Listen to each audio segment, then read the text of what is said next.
IIT में दाखिला लेने वाले अनुसूचित जाति, जनजाति, बीपीएल परिवारों और दिव्यांग छात्रों के लिए अच्छी खबर। 1 लाख रुपए तक की सालाना आय वाले परिवारों के छात्रों की आईआईटी में फीस माफ। आईआईटी की फीस 90,000 से बढ़ाकर 2 लाख रुपए सालाना की गई। बढ़ी हुई फीस का फैसला आईआईटी बॉम्बे के डायरेक्टर देवांग खाखड़ की अगुवाई में बनी सब कमेटी की सिफारिश पर लिया गया। मानव संसाधन विकास मंत्रालय के 2 सदस्यीय दल ने श्रीनगर में एनआईटी के छात्रों से की बात। छात्रों को बाद में परीक्षा देने की मिलेगी छूट।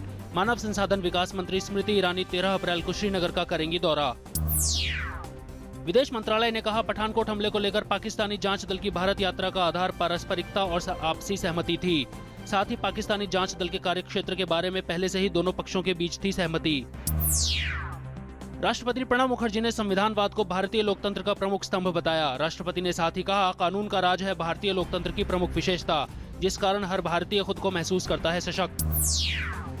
प्रधानमंत्री नरेंद्र मोदी ने कहा, मां माटी मानुष के नाम पर आई ममता सरकार अब केवल ले रही है मनी। पश्चिम बंगाल में रैलियों को संबोधित करते हुए प्रधानमंत्री ने कहा, राज्य में है भ्रष्टाचार का बोलबाला।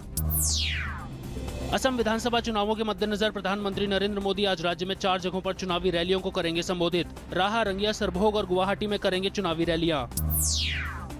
आगामी तमिलनाडु विधानसभा चुनाव के मद्देनजर मुख्य चुनाव आयुक्त नसीम जैदी की अगुवाई में चुनाव आयोग की टीम राज्य के दौरे पर। टीम ने राज्य के विभिन्न राजनीतिक दलों के प्रतिनिधियों के साथ की बैठक। उत्तराखंड हाईकोर्ट ने राज्य में लगे राष्ट्रपति शासन पर सुनवाई के लिए 18 अप्रैल की तारीख तय की। उत्तराखंड के पूर्व मुख्यमंत्री हरीश रावत की याचिकाओं पर हाईकोर्ट ने केंद्र से 12 अप्रैल तक मांगा जवाब।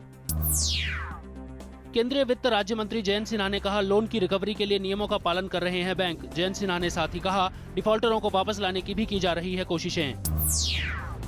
बहू की हत्या मामले में बीएसपी सांसद नरेंद्र कश्यप, उनकी पत्नी और बेटे सागर को गाजियाबाद कोर्ट ने 14 दिन की न्यायिक हिरासत में भेजा। पुलिस ने सांसद आरोपियों के खिलाफ दहेज और हत्या का मामला किया दर्ज।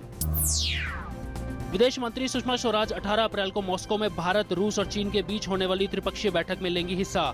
बैठक में कई अहम क्षेत्रीय और वैश्विक मुद्दों पर बातचीत होने की संभावना।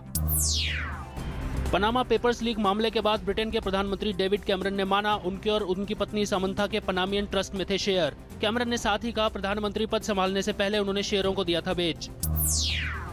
बेल्जियम के अधिकारियों ने पिछले महीने ब्रसेल्स हवाई अड्डे पर हुए आतंकी हमले में शामिल माने जा रहे तीसरे संदिग्ध के चित्र किए जारी। सीसीटीवी फुटेज में संदिग्ध को 22 मार्च की सुबह हवाई अड्डे पर धमाके के बाद बाहर जाते हुए दिखाया गया। आईएसआईएस ने दमिश्क के ग्रामीण इलाके से 300 सीमेंट श्रमिकों का किया अपहरण। सीरियाई सरकार बंधक बनाए गए लोगों की रिहाई के लिए कर रही है प्रयास। कंपनी के अधिकारियों से संपर्क में है सरकार। आज से वासंतिक नवरात्र की हुई शुरुआत। चैत्र शुक्ल प्रतिपदा यानी हिंदू नव वर्ष का आज है पहला दिन। इसी के साथ संवत 2073 भी हुआ शुरू। राष्ट्रपति और उपराष्ट्रपति ने उगादी, गुड़ी पड़वा, चैत्र शुक्लादि और चेटी चंद की लोगों को दी बधाई।